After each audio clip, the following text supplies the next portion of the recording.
여러분들은 운이 좋은 편이신가요? 저는 제가 운이 없는 편이라고 믿었던 적이 있었습니다. 그래서 혹시라도 좋은 일이 있으면 겁부터 먹고는 했죠. 그러다 보니 그 좋은 일에 따라오는 나쁜 일도 당연히 제가 감당할 몫이라고 생각하고 무조건 참아야 한다고 생각했었습니다.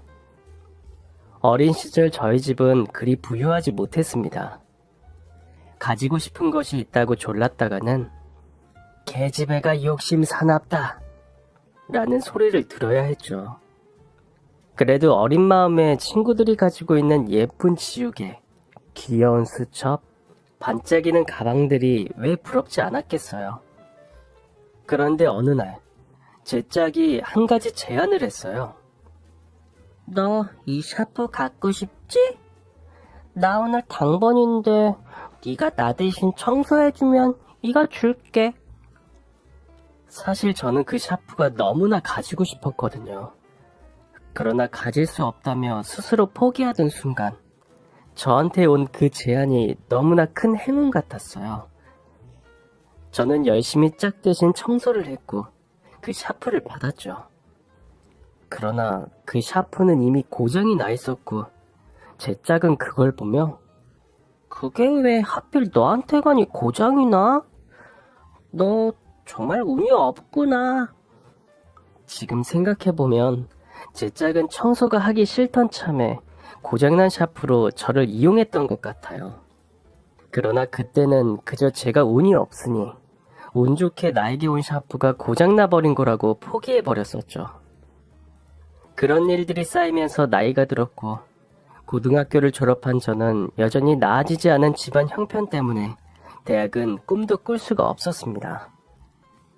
하루라도 빨리 돈을 벌어 집에 보태야 했었거든요.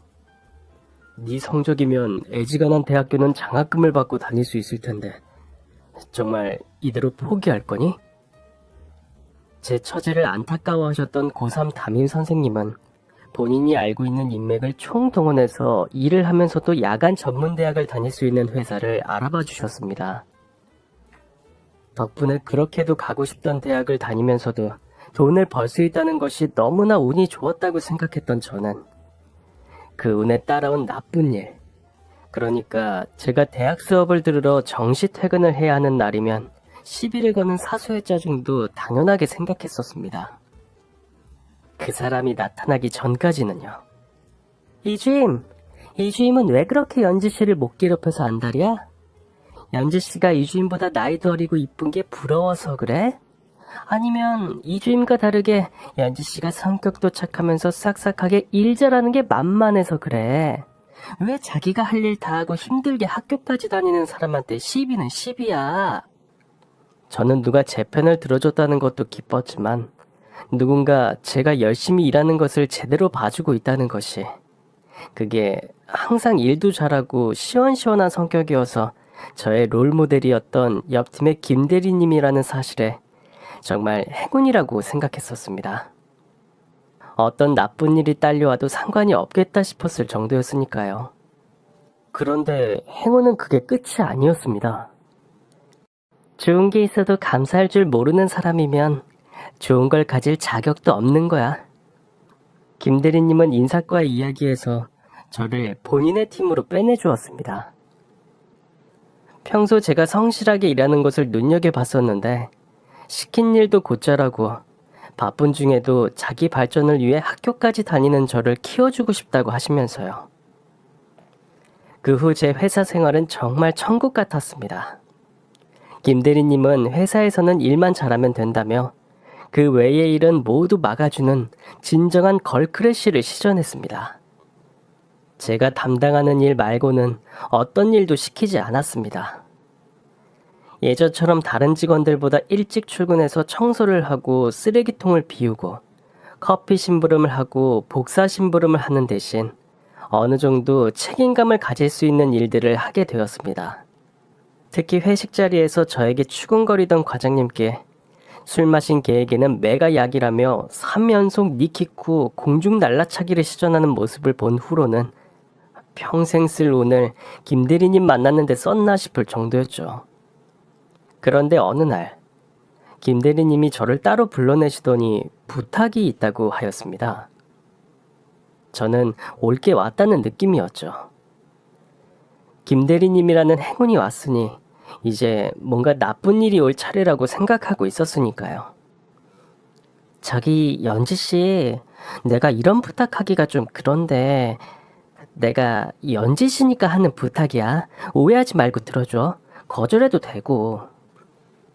그날 김 대리님이 한 부탁은 어떤 소개팅 자리에 나가서 남자를 만나달라는 것이었습니다. 나도 이런 남자 연지 씨한테 말하는 거 좀 미안한데 내가 오죽하면 이러겠어. 그냥 평생 공부만 한 꽉 막힌 모태솔로야.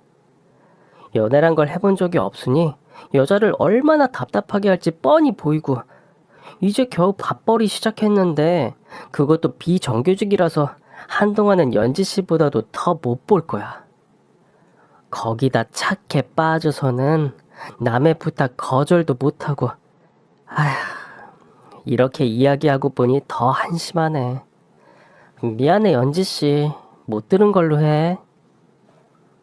김 대리님의 부탁인데 까지 소개팅에 어떤 진상남이 나와도 웃으면서 만나줄 용의가 있었습니다. 그래서 잘하고 올 테니 걱정하지 말라고 김 대리님을 안심시키고 소개팅에 나갔습니다. 그런데 이게 웬일입니까? 소개팅 장소에 나온 남자는 평소라면 제가 쳐다도 볼 수 없는 좋은 조건을 모두 갖춘 남자였습니다. 훤칠한 키에 잘생긴 외모는 물론이고 서울에서 알아주는 명문대에 대학도 아니고 박사 과정까지 끝낸 초엘리트였습니다. 비정규직이란 일도 아직 전임 교수가 되지 않은 시간 강사를 다니는 터라 그렇게 말했던 거였더라고요. 거기다 매너가 어찌나 좋고 성격이 좋은지 함께 있는 시간 내내 다정하고 친절한 태도로 저를 배려해 주었습니다. 정말 이런 남자가 현실에 있다니 하고 놀라울 정도로 모든 것을 갖춘 남자였습니다. 김 대리님, 아무래도 중간에 말이 잘못 전달된 것 같아요. 소개팅 나오신 분이 너무 괜찮으신 분이에요. 저한테 너무 과분한 분이신데 어쩌죠? 어머, 그래? 진짜? 연주 씨 마음에 들어? 그럼 더 만나볼 마음이 있어? 진짜? 대리님은 저의 반응에 이상할 정도로 기뻐했죠. 그래서 결국 처음부터 제일 불안했던 질문을 던졌습니다.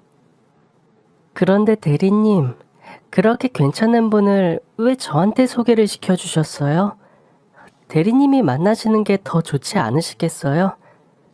저보다는 대리님이 그분하고 조건도 더 맞으실 것 같고요. 그런 제 말을 들은 대리님은 일주일은 썩힌 생선을 입에 넣은 것 같은 표정으로 저를 보시며 말하셨죠. 내가? 연지씨, 어떻게 그런 끔찍한 말을... 그건 범죄잖아. 범죄요? 저는 오히려 대리님의 말에 놀라고 말았습니다. 남자를 만난다고 그게 범죄라뇨. 아, 내가 말 안 했었나? 연지씨 소개팅한 남자 우리 오빠야. 호정 메이트. 착하고 성실한 연지씨에게는 한없이 부족한 남자지만 그래도 연지씨는 착하니까 혹시 받아줄지 몰라서 내가 양심 없이 소개해줬어. 늦었지만 미안. 그렇습니다. 대리님은 저에게 자신의 하나뿐인 오빠를 소개시켜 주신 거였어요. 안 그래도 항상 고맙기만 한 대리님이었는데 이제는 일생을 함께할 좋은 남편까지 소개해 준 거였죠. 그 다음은 말 그대로 일사천리였습니다. 저와 대리님이 잘 맞았던 것처럼 대리님의 오빠와 저도 잘 맞았습니다. 좋아하는 책, 좋아하는 영화, 좋아하는 음식, 좋아하는 여행 장소. 어떤 데이트도 즐거웠고 어떤 만남도 행복했습니다. 그리고 첫 만남 100일 후 대리님의 오빠였고 지금은 내 남편이 된 그 사람은 저에게 청혼을 했습니다. 이렇게 행복해도 되는 걸까? 나에게 이런 행운이? 불안한 마음이 들 정도로 완벽하기만 한 일들의 연속이었습니다. 저희 집에 인사하러 온 남편을 본 부모님은 말 그대로 남편의 머리끝부터 발끝까지 모든 것을 다 마음에 들어 했습니다. 모든 조건을 갖추고 있으면서 겸손하게까지 한 성격까지 사실 반대할 이유가 없었죠. 그러나 제가 인사를 가서는 그 반대 상황이 벌어졌습니다. 저의 학벌, 직업, 생긴 것, 옷차림, 헤어스타일, 앉는 자세, 말하는 버릇, 그리고 젓가락을 잡는 모습까지 모든 것을 인상을 쓰며 바라보셨습니다. 그동안 공부만 한다고 속 한 번 안 썩이더니 네가 이렇게 뒤통수를 칠 줄은 몰랐다. 이제 교수도 됐으니 내가 어련히 알아서 좋은 여자 소개시켜 줄 텐데 그걸 못 참고 어디서 저렇게 모자란 애를 결혼한다고 데리고 온 거니? 네가 공부만 해서 여자를 몰라서 그래. 저렇게 얼굴만 살짝 반반한 애는 금방 질려. 저런 애랑은 연애만 하고 결혼은 더 좋은 집안 여자랑 하는 거야. 너는 교수야. 그럼 차도 해오고 혼수도 빵빵하게 해올 수 있는 그런 여자랑 결혼을 해야 하는 거야. 어쩔 수 없는 일이라고 생각했습니다. 오히려 올 것이 왔다고 생각이 들었거든요.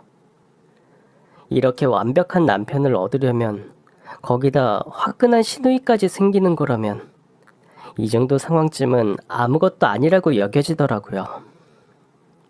그러나 그것은 시작이었습니다. 너 우리 아들 박사인 거 알지? 내가 얼마나 힘들게 뒷바라지했는지 너 상상도 못한다. 너 아무나 아들 박사 만들 수 있는 줄 알아? 그럼요, 어머님. 내가 생각 같아서는 네 얼굴에 물이라도 뿌리고 돈 봉투라도 던지면서 꺼지라고 하고 싶은데 박사 엄마 체면에 그럴 수는 없고 정말 이를 악물고 참는 거야. 그러니까 너 나한테 항상 감사하고 항상 숙이고 항상 찌그러져 있어야 하는 거야. 도대체 어떻게 이런 엄마 밑에서 그런 아들과 그런 딸이 나왔는지 신기할 정도로 거친 시어머님이셨어요. 그러나 시어머님이 그런 말씀을 하실 때면 대리님은 거기서도 멋지게 제 편을 들어주셨습니다. 이 엄마가 지금 뭐라는 거예요? 돈 봉투? 물을 뿌려? 아니, 박사를 엄마가 만들었어요? 오빠가 빡세게 공부해서 된 거지. 내가 지금 예비 새언니 앞이라고 얌전히 있으니까 가만히로 보이나 봐요. 어렵게 힘들게 모셔온 예비 새언니예요. 함부로 하면 나 가만히 안 있을 거예요. 식사 자리에서 이런 말이 나온 적도 있었습니다. 어머, 너는 참 성격이 좋은가 보다. 나 같으면 그렇게 살이 디룩디룩 쪘으면 웨딩드레스 입을 건 무서워서 입으로 물도 안 넘어갈 것 같은데 그걸 먹네. 아유, 너랑 살면 우리 아들 쌀값 버느라 허리가 휘겠다. 아니다, 목구멍에 염증이 생기려나? 그 말을 듣고 다이어트를 해야 하는 생각을 0.1초쯤 하고 있었으려나? 아니, 불면 날아가게 생긴 사람한테 먹는 걸로 시비를 거는 걸 보니 엄마 요즘 노안이 심각한 수준인가 봐요. 그러게 왜 돋보기 안 쓰고 다녀요? 이러다 우리 엄마 큰일 나는 거 아닌가 싶은데 밖에 나가서는 아예 입을 꾹 다물고 다녀요? 그러다가 어디서 시비 털려서 얻어맞기라도 하면 어째요? 항상 이래도 되나 싶게 이번에도 저를 멋지게 막아주는 시누이셨습니다. 이런 시누이를 위해서라면 무엇이든 참을 수 있을 것 같았습니다. 더구나 시어머니가 그런 일이 있었다는 것을 알게 된 남편은 너무나 미안해하며 저를 더욱 감싸며 소중하게 대해주었습니다. 미안해요. 우리 어머니 그런 분인 거 알면서도 내가 연지 씨가 너무 좋아서 욕심을 냈어요. 연지 씨, 그래도 나 버리지 말아주세요. 나 정말 열심히 잘할게요. 연지 씨한테도 잘하고 연지 씨 집에도 잘하고 어머니가 그러는 거 막도록 최선을 다할게요. 결국 남편은 시어머니에게 다시는 저를 따로 불러내지 말라는 약속을 받아냈고 결혼 허락도 받아왔습니다. 그러나 저는 사실 시어머님이 이해가 갔습니다.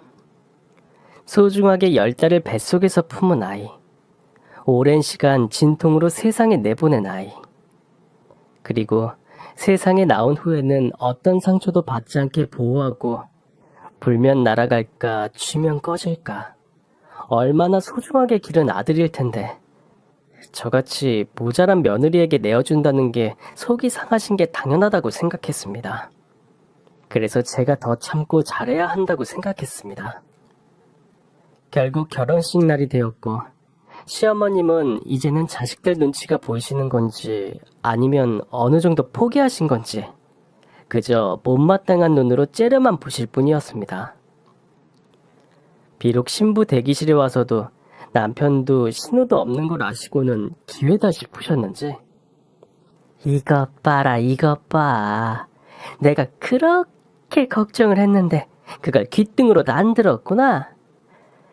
내가 이런 웨딩드레스 디자인은 몸매가 이뻐야 한다고 했잖아. 그런데 그런 디자인을 골랐으면 노력이란 걸 해야지. 너 또 삼시세끼 다 먹고 틈틈이 간식까지 처먹었지? 아휴, 넌 그 식탐처럼 돈 욕심이 있었으면 부자가 됐을 거고 공부 욕심이 있었으면 우리 아들만큼은 아니라도 대학원은 다녔을 텐데. 하등 쓸모없는 식탐만 많아서 살만 비축을 하고 그러니? 아유, 그러니 이렇게 옷 사이로 살이 삐죽삐죽 튀어나왔지. 어떻게 된 게 남들은 결혼식 준비하면서 스트레스를 받아서 살이 빠진다는데 어떻게 너는 더 쪘니? 아유, 그러다 옷 터지겠다.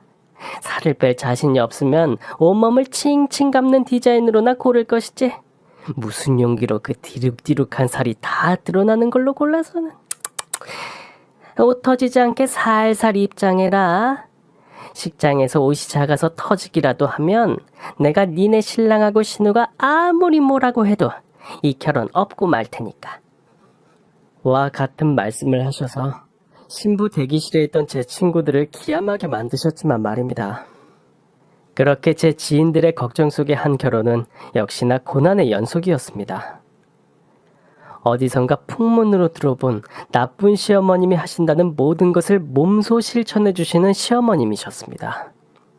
신혼여행에서 돌아온 다음 날, 인사를 드리러 간 저희 부부에게 원래 신혼부부는 적어도 일주일은 시부모님에게 아침 인사를 드려야 하는 것이라며 출근해야 하는 남편 대신 저만 혼자 시댁에 남으라고 하셨습니다. 신우와 남편은 말렸지만 저는 제가 노력해서 시어머님의 인정을 받을 수 있다면 못할 것이 없다고 생각했습니다. 그렇게 남편 없이 처음 시댁에서 일어난 아침, 제대로 된 식사를 준비하라고 하면서 새벽부터 일어나야 할 것은 예상하고 있었지만 시댁의 모든 그릇이 다 꺼내져 있을 줄은 예상하지 못했습니다. 너도 이제 새 식구가 되었으니 결혼 전에 묵은 때를 벗긴다는 생각으로 경건하게 이 그릇들을 닦고 정리해라. 평소 쓰는 식기들은 물론이고 언제 썼는지 모르게 색이 검게 변한 은수저 세트며 도대체 왜 있는지 모르는 이유 식기에 이가 나간 컵들까지. 과연 이게 이 집의 것들이 맞는 건지 어디 재활용품 통이라도 뒤져서 가져온 게 아닌 의심스러운 쓰레기들까지 쌓여 있었습니다. 그래도 시집온 처음 시킨 일이니 잘하고 싶은 마음에 한참을 닦고 있는데 식사 준비를 돕기 위해 나오던 신우가 그 모습을 보고 말았습니다. 아니, 이게 다 뭐예요? 버릴 거 정리하세요? 왜 아침부터 쓰레기는 정리하고 그래요? 아, 나중에 나랑 같이 해요. 아니요, 어머님이 닦아놓으라고 하셔서요. 그러나 대충 그릇들을 살펴보는 신우이는 커다란 쓰레기 봉투를 가져오더니 이것도 버릴 거, 이것도 쓰레기, 이건 깨진 거, 이건 못 쓰는 거. 라며 시어머니가 내놓은 그릇의 대부분을 다 쓸어 담아버렸습니다. 시아버지와 나오시던 시어머니는 그 모습을 보고는 아니, 넌 왜 쓸만한 걸 다 버리고 그러니? 다 그게 추억이고 우리 집의 역사야. 라며 난리를 치셨지만 신우이는 눈 한 번 깜빡하지 않고 그 역사 알고 있는 사람이 정리하면 되지 왜 새로운 역사를 만들러 온 며느리한테 정리를 시키는데요. 헉! 엄마, 슬슬 치매인 거예요? 쓰레기 잔뜩 모으고 못 버리게 하는 것도 치매 증상 중에 하나라고 하던데. 아유, 지금 밥이 문제가 아니네. 얼른 병원에 가봐요. 라고 대꾸했습니다. 그러자 시어머니는 치매? 아니 이게 또 왜 아침부터 사람 속을 뒤집어. 아이고, 내가 너희들을 어떻게 길렀는데 응? 어떻게 이렇게 나를 괄시하냐. 치매?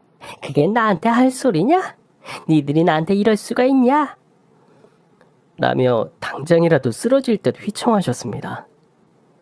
결국 아침부터 난장판이 나버렸고 그 모습을 보던 시아버지는 새 사람 들어오자마자 아침부터 시끄럽게 이게 뭐냐? 넌 네 엄마가 다 생각이 있어서 가르치는 걸 왜 끼어들어서 그래? 라며 은근히 제 탓을 하시는 듯 하시고는 시어머니를 데리고 안방으로 들어가 버리셨습니다. 그리고 그게 시작이었습니다. 저는 결혼을 해도 여전히 회사를 다니고 있었습니다. 제가 하는 일을 좋아하기도 했고 남편의 벌이가 아직 외벌이를 할 정도가 아니었습니다. 거기다 남편의 응원으로 이번에도 야간이지만 4년제 대학으로 편입해서 학교 공부도 하게 되었으니 그것만으로도 정말 바빴습니다. 그러나 그 일 외에도 제가 해야 하는 일이 더 생겼습니다. 저는 매일 아침 일어나면 시어머니에게 메시지로 지금 일어났다고 안부 인사를 보내고 신랑 아침을 어떻게 차려서 먹게 했는지 사진을 찍어서 전송하는 걸로 하루를 시작했습니다. 그리고 나면 10시쯤 늦지막히 일어난 시어머니가 전화해서 시시콜콜 다양한 이유로 잔소리를 하셨습니다. 시작은 보통 그날 신랑에게 차려준 아침 식사에 대해 야단이었습니다. 자기가 어떻게 키운 아들인데 저렇게 성의 없는 아침을 먹이냐며 항상 소리를 지르셨습니다. 밥과 국만 있으면 찌개가 빠졌다고 혼이 났고 머리 쓰는 사람한테 생선을 구워주지 않았다고 혼이 났습니다.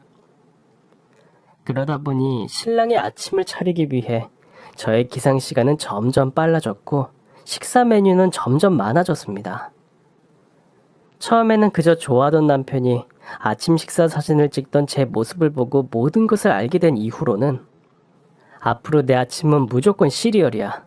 다른 건 절대 금지야. 다른 거 주면 안 먹을 거야. 남편 아침 굶겨 내보낼 거 아니면 절대 다른 거 하지 마.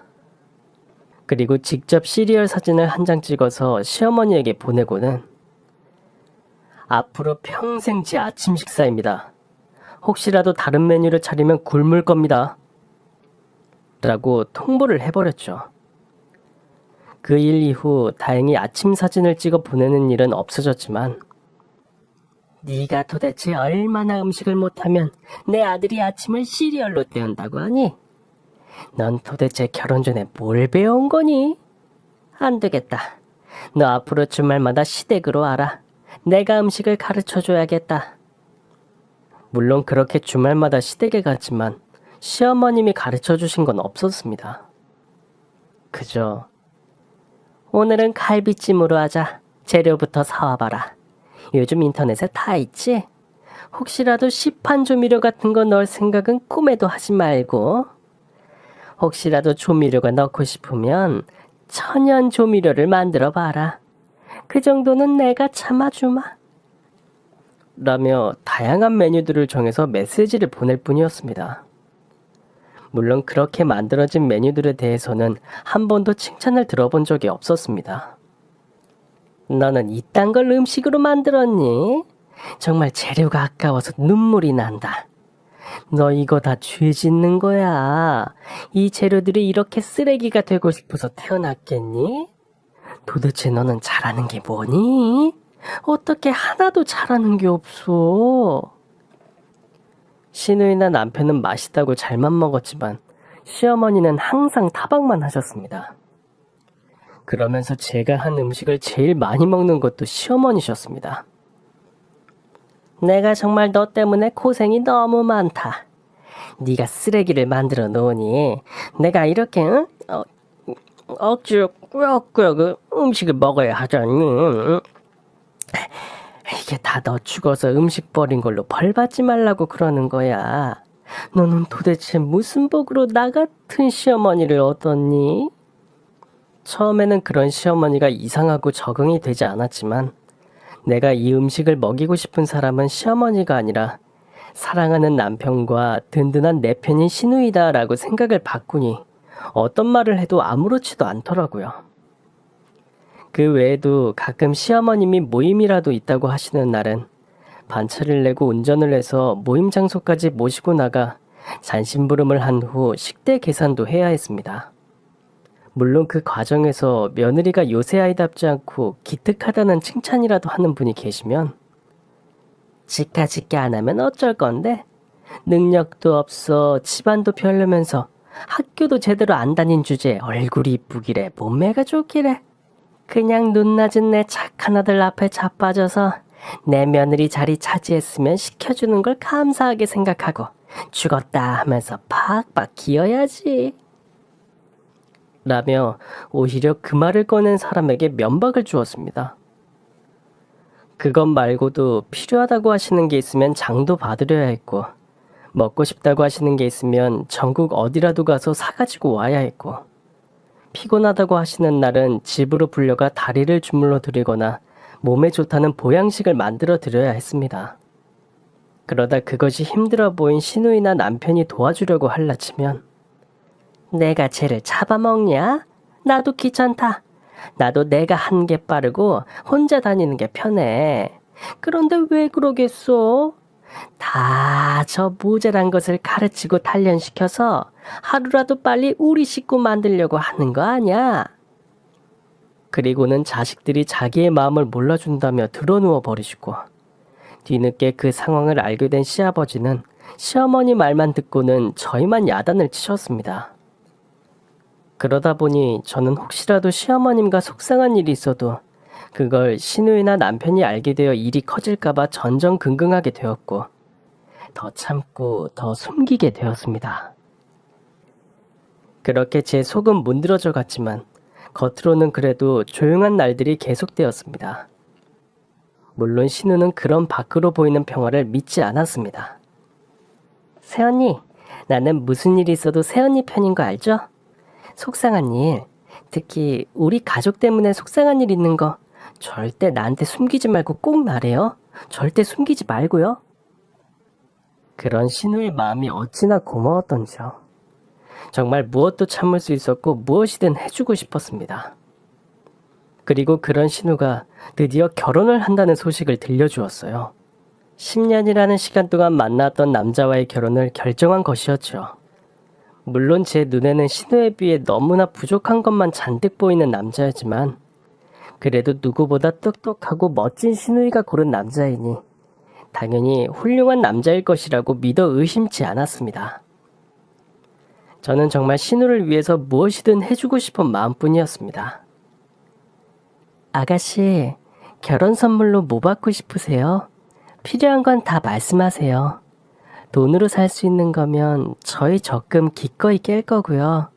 몸으로 할 수 있는 거면 이 몸이 바스러져도 다 도와드릴게요. 그럼 새언니, 나 부탁하고 싶은 게 한 가지 있는데요. 그러나 제 모든 것을 다 줘도 아깝지 않은 신우이가 부탁한 것은 딱 한 가지. 바로 청첩장 디자인이었습니다. 저는 결혼 후 신우이와 함께 다니던 회사를 퇴직해서 디자인 회사로 이직한 상태였거든요. 그렇게 할 수 있었던 것도 회사에 다니면서 야간대학 디자인 학과에 다닐 수 있도록 도와준 신우이 덕분이었죠. 정말 그것만요? 그러지 마시고요. 정말 저 아가씨한테 다 해드리고 싶어요. 제가 받은 거 비슷하게는 못하겠지만 몸과 마음을 다해서 아가씨 결혼 축하해드리고 싶단 말이에요. 그러나 아가씨는 그거면 충분하다며 웃었습니다. 저는 처음에는 아가씨가 저를 배려해주기 위해서 그렇게 말씀하시는 줄 알았습니다. 이상할 정도로 결혼에 의욕이 없어 보이는 모습에도 그저 오랜 연애 기간을 보낸 사이다 보니 결혼도 새롭지 않아서 그런 걸로만 알았습니다. 그래서 아가씨가 혼수를 보러 다니는 걸 따라다니며 몰래 홈시어터를 주문하고 김치 냉장고를 주문하고 건조기도 주문했습니다. 그러나 그게 문제였을까요? 아가씨에게 뭔가를 해줄 수 있다는 사실에 들떠서 아가씨가 그 결혼에 적극적이지 않은 것도 별로 행복해하지 않는 것도 몰랐습니다. 그때 더 열심히 물어보고 관심을 가졌어야 했는데 지금 생각하면 얼마나 눈치가 없었는지 모르겠어요. 그리고 저는 정말 제가 할 수 있는 최선을 다해 노력해서 멋진 청첩장을 만들려고 했습니다.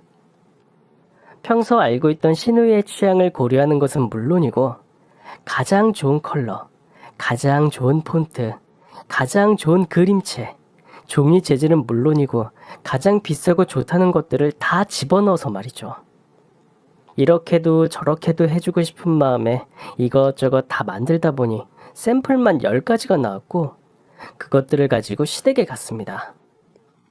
세상에, 어쩜 이렇게 다 이뻐요.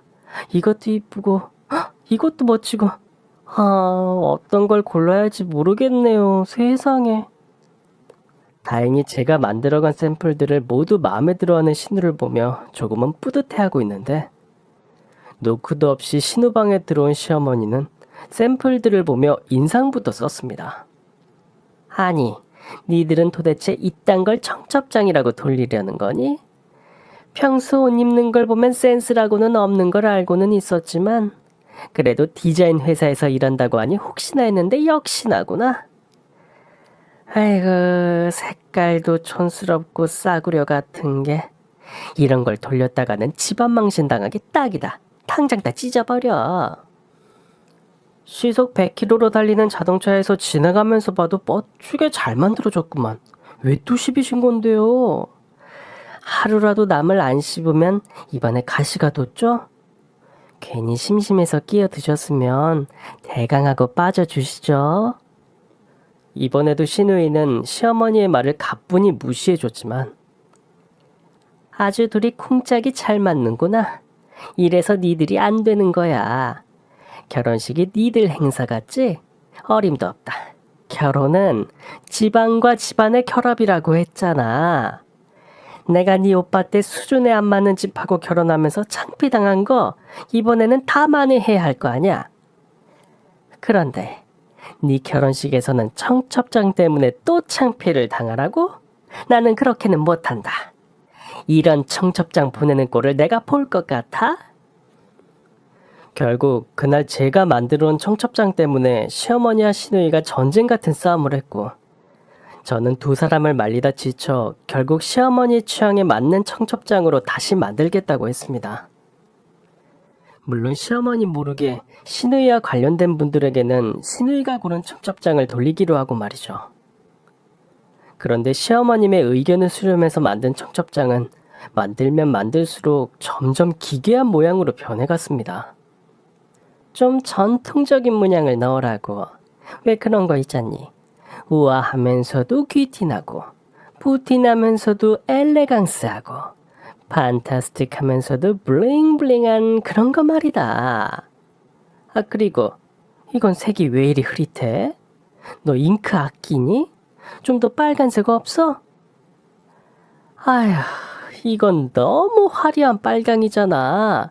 어두운 빨강 있잖아. 검은색 섞인 거. 3번쯤은 접혀야지. 그래야 받은 사람들이 펴볼 때 이 청첩장은 정성을 들였다고 할 거 아냐. 아이, 청첩장에 구슬은 왜 못 달아? 더 화려한 거 없어? 레이스도 달아라. 역시 반짝이도 필요하겠다. 그렇게 며칠을 시달려 완성한 결과물은 시어머니가 청첩장 하나로 결혼식을 망하게 하려는 음모를 가진 것이 아닌가 하는 의문이 들 정도로 처참하고 엉망이었죠. 어머님이 만든 청첩장 샘플을 받아본 인쇄소 사장님은 웃다가 바닥으로 쓰러지셨고, 남편과 시누이 그리고 제 절친들은 우울할 때 봐도 되냐며 몇 장씩이나 챙겨갔으니까요. 그리고 대망의 시누이 결혼식. 저는 너무나 설레이는 마음으로 남편과 함께 일찍부터 결혼식장으로 향했습니다. 그런데 제게는 아무리 노력해도 고치기 힘든 문제가 하나 있었습니다. 일명 패션 테러리스트. 옷도 입어본 사람이 잘 입는다고 어려서부터 누군가에게 얻어온 옷들로 사이즈만 맞춰서 입는 게 습관이 되다 보니 이제는 여유가 생겼는데도 옷을 사는데 돈을 쓰는 것을 잘 못합니다. 그러다 보니 나에게 어울리는 옷을 고르고 사는 것이 아니라 무조건 가성비 대비 싼 옷이 최고라는 버릇을 고치지 못했습니다. 그래도 시누이 결혼식이니 큰 마음 먹고 최대한 공부해서 예쁘게 입고 간다고 갔는데 역시나 시어머니 눈에는 차지 않았었나 봅니다. 식장에 들어가는 저를 보자마자 잔뜩 화가 난 시어머니는 저를 끌고 아직 신부가 도착하지 않은 신부 대기실로 들어갔습니다. 너 나한테 시위를 하는 거니? 매일매일 자기 전에 어떻게 하면 시애미를 망신 줄까 고민을 하고 또 해? 어떻게 이딴 걸 옷이라고 입고 여길 나타날 수가 있어? 네 남편이 교수야, 교수. 그런데 이렇게 천박하고 싸구려 같은 옷을 입고 여길 와? 네가 아주 오늘 결혼식을 망치려고 작정을 했구나 했어. 평소 같으면 매번 듣는 시어머니 잔소리 한 귀로 듣고 한 귀로 흘렸을 텐데 날이 날이다 보니 순간 겁이 덜컥 나더군요. 저 말이 진짜면 어쩌지? 내가 진짜 너무나 엉망인 옷을 입고 와서 너무나 소중한 우리 시누이의 결혼식에 망신을 주면 어쩌지? 지금이라도 가서 다른 옷으로 갈아입어야 하나? 그러는 중에도 시어머니의 막말은 계속되었습니다. 나는 못생기고 뚱뚱하면 옷이라도 잘 입으려고 노력을 해야지. 하여튼 센스라고는 눈을 씻고 찾아봐도 찾아볼 수가 없구나. 그렇다고 돈을 잘 버는 것도 아니고. 너 이번에 축의금은 얼마나 했니? 설마 가전제품 그거 꼴랑 몇 개 해줬다고 축의 따로 안 한 건 아니지? 선물은 선물이고 축의는 축이다. 축의는 결혼한 당사자가 아니라 혼주한테 가는 게 성의인 거 알지? 그걸 모를 정도로 무식한 건 아니지? 200... 그래. 적어도 200은 했어야지. 설마 안 한 거면 당장 은행 다녀와. 옷도 그따위로 샀는데 돈이 남아돌 거 아니야? 평소 같으면 네, 잘못했습니다. 알겠습니다 하고 넘어갈 만한 일이었는데 그날은 머릿속이 너무 복잡했습니다. 정말 내가 입은 옷이 시누이에게 망신을 줄 것 같다는 생각에 당장 가서 옷을 갈아입고 와야 한다는 생각에 마음도 급했습니다. 그러다 보니 그날따라 습관적으로 길게 잔소리를 하며 저를 붙잡고 늘어지는 시어머니가 너무 짜증이 났습니다. 그래서였을까요? 평소라면 절대 하지 않았을 대답을 하고 말았습니다. 어머니, 그렇게 제가 입을 옷이 걱정됐으면 미리 같이 가서 옷을 골라주시던지 아니면 미리 한 벌 사주기라도 하시지 그러셨어요. 평소와 다른 제 반응에 시어머니는 더욱 열이 받으셨는지 얼굴이 붉어졌지만 저는 그런 시어머니를 무시하고 빨리 옷을 갈아입으러 가려고 했습니다. 그러나 그 순간 시어머니가 제 팔을 잡아 저를 돌려 세우더니 아주 힘차게 제 따귀를 때리셨습니다. 비어있던 신부 대기실이 울릴 정도로 커다란 소리가 났고 제 얼굴은 거의 반대 방향으로 돌아가고 말았습니다. 인연이 결국 돌았구나. 어디 모자라고 덜 떨어진 년을 받아줬더니 감히 나한테 말대답을 해? 어? 너 내가 누군지 알고 어디 나한테 감히. 너 오늘 한번 죽어보자 이년아. 순간 무슨 일이 일어난 거지? 내가 맞은 건가? 고작 그거 한마디 대답했다고? 머리가 혼란스러워서 어떻게 해야 할지 모르겠는 그때 시어머니의 손이 다시 제 뺨을 향해 날아오고 있었고 그 순간 커다란 부케가 날아와서 시어머니의 머리를 강타했습니다. 어? 저건 또 뭐지? 하는 순간 아주 예쁘고 우아하게 웨딩드레스를 입은 시누이가 날아와서, 정말 날아와서는 시어머니의 옆구리를 강타했습니다. 네가 누구긴 누구야. 여우짓해서 조강지쳐 내쫓고 첩질하면서 어떻게 하면 우리 아버지 재산을 한 푼이라도 더 빼돌릴까 궁리나고 있는 천하의 쌍년이지. 이게 무슨 소린가 했습니다. 조강지쳐? 첩? 재산을 빼돌려? 그러나 제 생각은 계속되지 못했습니다. 잠시 비틀거리며 쓰러졌던 시어머니는 눈에 불을 켜고 발딱 일어나서는 시누이의 머리채라도 잡을 요량인지 두 손을 들고 달려들었거든요. 그러나 시누이는 다시 한번 니킥을 날려 자신에게 달려오는 시어머니를 쓰러뜨리고는 옆에 떨어진 부케를 들어 시어머니의 얼굴을 난타하기 시작했습니다. 이게 보자보자니까 아주 끝이 없네. 이제는 새언니한테 손까지 올려? 그래도 아버지랑 사는 사람이니 봐주고 있으니까 정말 눈에 뵈는 게 없어? 어디 싸구려 방석집에서 젓가락이나 두들기던 년이 말이야. 순진한 척 우리 아버지한테 접근해서 우리 엄마가 바람 피웠다고 누명 씌우고 쫓아낸 것도 오장육부가 뒤틀리는데 이제 하다 새언니 때려? 네가 미쳤구나. 너무나 황당한 상황이라 그런지 사람들이 모여들기는 했지만 아무도 말릴 엄두는 내지 못하고 있었습니다.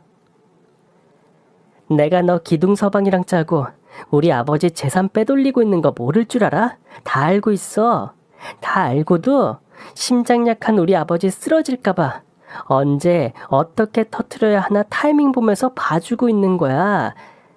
너 우리 아버지 죽고 그 돈 네 기둥서방하고 쓸 생각에 요즘 매일이 신났지?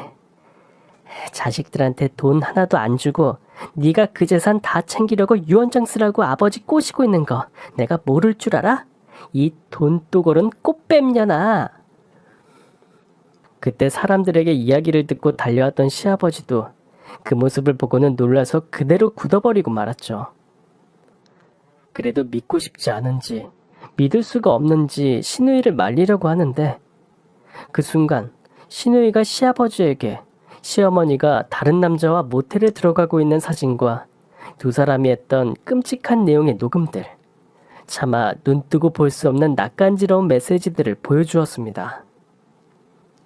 그러나 그 상황에서도 시어머니는 포기할 수 없는지 아니라며 모든 것은 다 시누이가 꾸며낸 거짓말이라고 악을 쓰며 잠시 방심하고 있는 시누이의 머리채를 잡으려고 했습니다.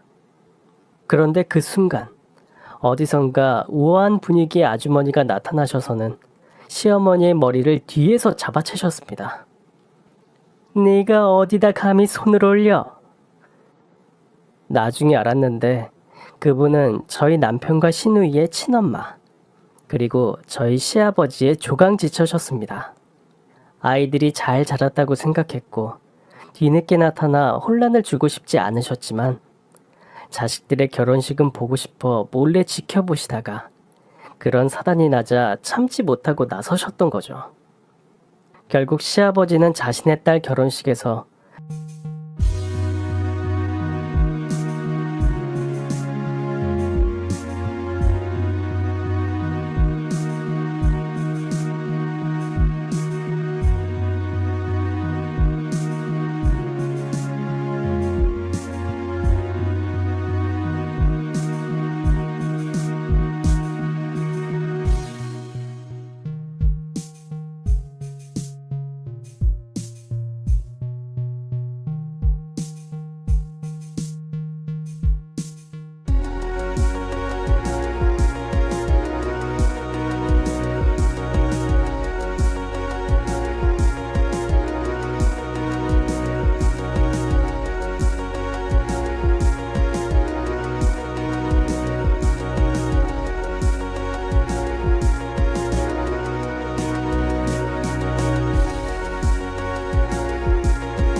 전처와 첩이 머리끄댕이를 잡고 싸우는 모습을 보다가 차마 말리지도 못하고 있다가 그대로 쓰러지고 말았습니다. 저희 남편이 시아버지를 챙기는 사이 시누이의 예비 신랑이 뛰어들어와서 시누이를 말리기 시작했습니다. 너는 이런 날 꼭 일을 만들어야겠냐? 이 좋은 날. 나중에 조용히 해결할 수도 있었잖아.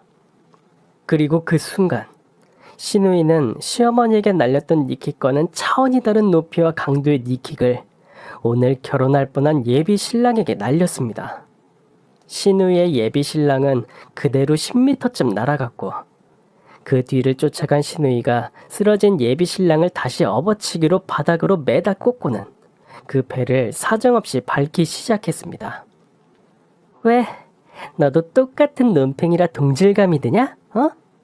예비 장모는 기둥서방이랑 바람피고 너는 내 절친이랑 바람피고 왜?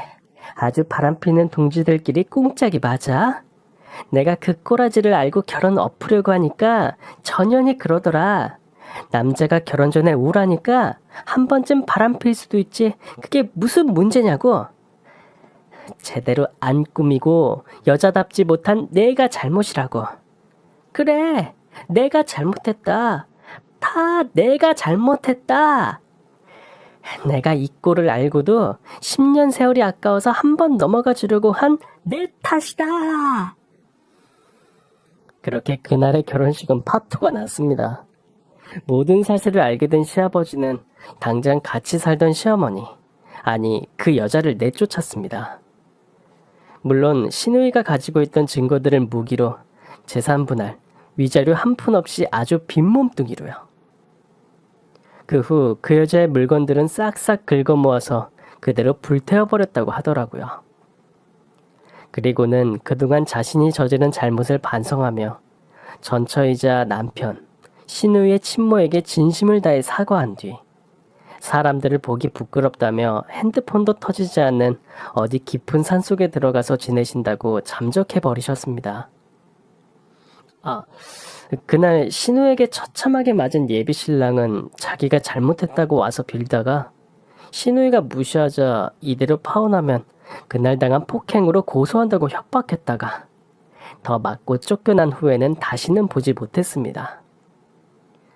그리고 1년 후 저의 사랑스럽고 멋지고 당당하고 믿음직한 저의 시누이는 저희 남편처럼 모든 것이 완벽하면서도 시누이에게만 충실하고 노력하는 멋진 남자와 결혼식을 올렸습니다.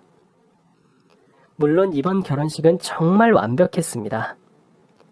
혼주석에는 예전 그 막장 시어머니 대신 진심으로 두 남매를 사랑했던 친시어머니가 자리를 해서 모두가 행복한 결혼식이 됐거든요.